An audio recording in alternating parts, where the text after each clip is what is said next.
नमस्कार प्यारे साथियों, कैसे हैं आप सभी। आशा करता हूँ आप सभी बहुत अच्छे होंगे और आप अपनी बोर्ड की परीक्षा की तैयारी काफ़ी अच्छी तरीके से कर रहे होंगे। साथियों, आज हम लोग क्लास 12th हिंदी के चैप्टर 1 बातचीत के ऑब्जेक्टिव प्रश्नों की चर्चा करने वाले हैं। साथियों, आप सभी अच्छी तरीके से जानते हैं कि बातचीत पाठ के लेखक बालकृष्ण भट्ट जी हैं, जिनका जन्म 23 जून 1844 को हुआ था इलाहाबाद के उत्तर प्रदेश में। ठीक है, और इनके माताजी का नाम पार्वती देवी और पिताजी का नाम था बेनी प्रसाद भट्ट। ठीक है, तो हम लोग इसी चैप्टर के ऑब्जेक्टिव प्रश्नों की चर्चा करने वाले हैं। चलिए, पहला प्रश्न है कि बातचीत पाठ के लेखक हैं। बातचीत पाठ के लेखक कौन हैं? मोहन राकेश, बालकृष्ण भट्ट, प्रेमचंद या जयप्रकाश नारायण। तो बातचीत पाठ के जो लेखक हैं वह बालकृष्ण भट्ट हैं। Option B is the right answer. अगला प्रश्न है कि बालकृष्ण भट्ट की रचना बातचीत क्या है? एकांकी, कहानी, यात्रा संस्मरण या ललित निबंध। तो बालकृष्ण भट्ट की जो कहानी है, बालकृष्ण भट्ट की जो रचना है वह एक ललित निबंध है। Option D is the right answer. अगला प्रश्न है कि बालकृष्ण भट्ट किस युग के निबंधकार थे? प्रसाद युग, भारतेंदु युग, द्विवेदी युग या स्वतंत्रोत्तर युग। तो बालकृष्ण भट्ट जो थे वह भारतेंदु युग के निबंधकार थे। Option B is the right answer. अगला प्रश्न है कि मनुष्य के बातचीत का उत्तम तरीका क्या है? विद्वतापूर्ण बात करना, तर्कपूर्ण बात करना, भीड़ से बात करना या आत्मीयता से बातचीत करना। तो ऑप्शन डी आत्मीयता से बातचीत करना, यानी कि अवाक होकर के अपने आप से बातचीत करना बातचीत का सबसे उत्तम तरीका है। यहाँ पे आत्मीयता से बातचीत करना की जगह पे अपने आप से बातचीत करना रहता तो भी उत्तर सही था। अगला प्रश्न है कि संवाद में सबसे महत्वपूर्ण क्या है? तर्क, जिज्ञासा, आत्मीयता या प्रवाहपूर्ण भाषा। तो संवाद में सबसे महत्वपूर्ण जो है आत्मीयता है। Option C is the right answer. अगला प्रश्न है बालकृष्ण भट्ट का जन्म जन्म हुआ था कब? 23 जून 1884, 23 जून 1844, 20 जुलाई 1992 या 18 दिसंबर 1834। तो बालकृष्ण भट्ट जी का जो जन्म है वह 23 जून 1844 को हुआ था। Option A is the right answer, option B is the right answer, 23 जून 1844। अगला प्रश्न है कि बालकृष्ण भट्ट ने कौन सा मासिक पत्र निकाला था? प्रताप, करमवीर, हिंदी प्रदीप या ज्योत्सना। तो बालकृष्ण भट्ट जो हैं वह हिंदी प्रदीप नाम के जो मासिक पत्र निकाले थे और लगभग 33 वर्षों तक लगभग में इस पे काम करते रहे। तो option C is the right answer. अगला प्रश्न है कि रॉबिन्सन क्रूसो ने 16 वर्ष के उपरांत किसके मुख से एक बात सुनी थी? रॉबिन्सन क्रूसो जो नाम का व्यक्ति था वह 16 वर्ष के बाद किसके मुख से बात सुना था? फ्राइडे के, संडे के, एडिशन के या स्टील के। तो उसने फ्राइडे के मुख से बात सुनी थी। Option A is the right answer. अगला प्रश्न है कि बातचीत के माध्यम से बालकृष्ण भट्ट क्या बतलाना चाहते हैं? बातचीत की शैली, भाषण की शैली, संवाद की शैली या इनमें से कोई नहीं। तो बातचीत के माध्यम से जो बालकृष्ण भट्ट हैं वो बातचीत की शैली बताना चाहते हैं। Option A is the right answer. अगला प्रश्न है कि रॉबिन्सन क्रूसो को कब तक मनुष्य को मुख देखने को नहीं मिला था? 10 वर्षों तक, 12 वर्ष तक, 16 वर्ष तक या 18 वर्ष तक। तो उनको 16 वर्ष तक रॉबिन्सन क्रूसो को मनुष्य का मुख देखने को नहीं मिला था। अगला प्रश्न है बोलने से ही मनुष्य के रूप का साक्षात्कार होता है, यह किसने कहा है? कि अगर हम लोग बोलेंगे तो मनुष्य के रूप का साक्षात्कार होगा, या बेन जॉनसन साहब ने कहा है। Option B is the right answer.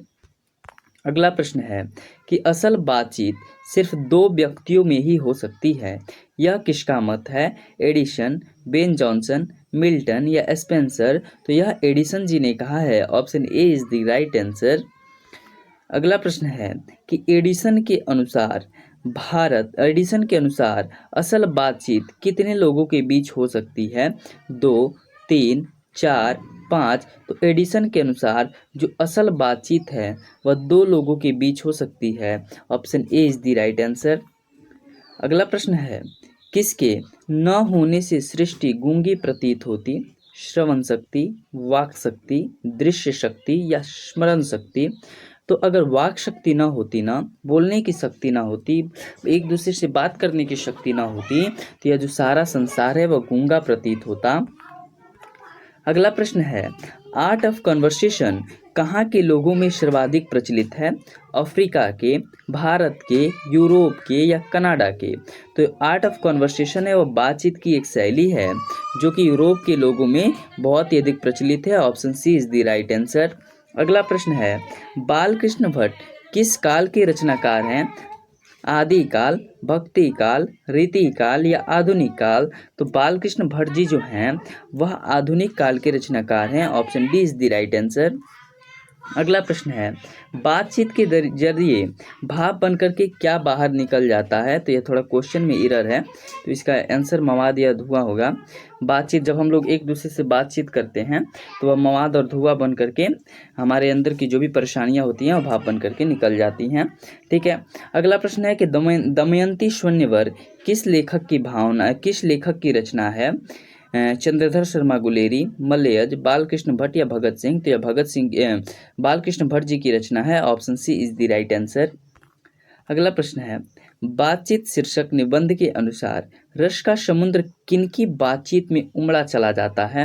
यहाँ पे हमजोली होगा। दो हमजोली सहेलियों की बातचीत में, दो पुरुषों की बातचीत में, दो बच्चों की बातचीत में या दो मूर्खों की बातचीत में? तो जब दो हमजोली सहेलियां आपस में बातचीत करती हैं तो उनमें रस का समुद्र उमड़ जाता है। Option A is the right answer. अगला प्रश्न है, बालकृष्ण भट्ट जी का निवास स्थान कहाँ है? लखनऊ के उत्तर प्रदेश के लखनऊ में, इलाहाबाद उत्तर प्रदेश में, मथुरा उत्तर प्रदेश में या वाराणसी उत्तर प्रदेश में? तो जो बालकृष्ण भट्ट जी का निवास स्थान है वह इलाहाबाद के उत्तर प्रदेश के इलाहाबाद में है। Option B is the right answer. अगला प्रश्न है कि बालकृष्ण भट्ट के पिता पेशे से क्या थे? तो इनके पिताजी का नाम था बेनी प्रसाद भट्ट जो कि पेशे से एक व्यापारी थे। Option B is the right answer.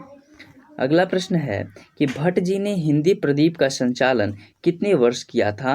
28 वर्ष, 36 वर्ष, 33 वर्ष या 27 वर्ष? तो भट्ट जी ने हिंदी प्रदीप का संचालन जो है वह 33 वर्षों तक किया था। Option C is the right answer. अगला प्रश्न है, नाटक के प्रारंभ में होने वाले मंगल पाठ को क्या कहा जाता है?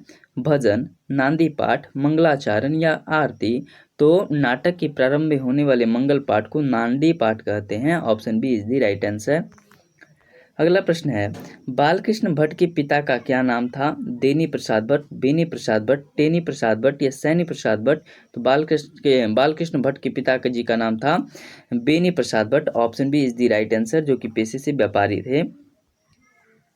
अगला प्रश्न है कि आचार्य रामचंद्र शुक्ल ने निबंधकार के रूप में किसे अंग्रेजी साहित्य की एडिशन और स्टील की श्रेणी में रखा है? जगदीश चंद्र माथुर, बालकृष्ण भट्ट, प्रेमचंद या प्रताप नारायण मिश्र? तो आचार्य रामचंद्र शुक्ल जी जो हैं वह अंग्रेजी साहित्य के एडिशन और स्टील की श्रेणी में बालकृष्ण भट्ट जी को रखे, यानी कि उनसे तुलना किए हैं। Option B is the right answer. अगला प्रश्न है, बात करने का हुनर किसके पास है? अमेरिका वासियों के पास, जापानियों के पास, यूरोप के लोगों के पास या हमारे पास? तो जो बातचीत करने की जो हुनर है जिसे आर्ट ऑफ कन्वर्सेशन कहते हैं वह यूरोप के लोगों के पास है। Option C is the right answer. अगला प्रश्न है, इनमें से कौन सा उपन्यास भट्ट जी द्वारा रचित है? गंगा लहरी, देवदास, नूतन ब्रह्मचारी या तोता मैना?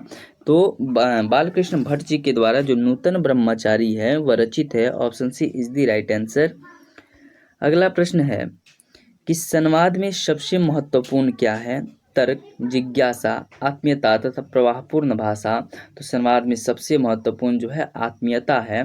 Option C is the right answer. साथियों, अभी के लिए बस इतना ही। मिलते हैं अगले चैप्टर उसने कहा था, लेखक चंद्रधर शर्मा गुलेरी जी हैं, उस चैप्टर के उस पाठ के ऑब्जेक्टिव प्रश्नों की अगले वीडियो में चर्चा करेंगे। आशा करता हूँ आपको ये वीडियो बहुत ज़्यादा पसंद आया होगा। अगर पसंद आया हो तो आप अपने दोस्तों के साथ इसे साझा कर सकते हैं। धन्यवाद। मिलते हैं अगले वीडियो में। और हाँ, अगर आप यह जो PDF है वह पाना चाहते हैं तो हमारे टेलीग्राम चैनल पे विजिट कीजिए। इसका लिंक मैं इस वीडियो के डिस्क्रिप्शन में दे दूंगा। आप वहां से जाकर के हमारे टेलीग्राम चैनल के साथ जुड़ जाइए और आप यह PDF प्राप्त कर सकते हैं और बाद में इसे रिवीजन कर सकते हैं और दोस्तों के साथ भी साझा कर सकते हैं। धन्यवाद।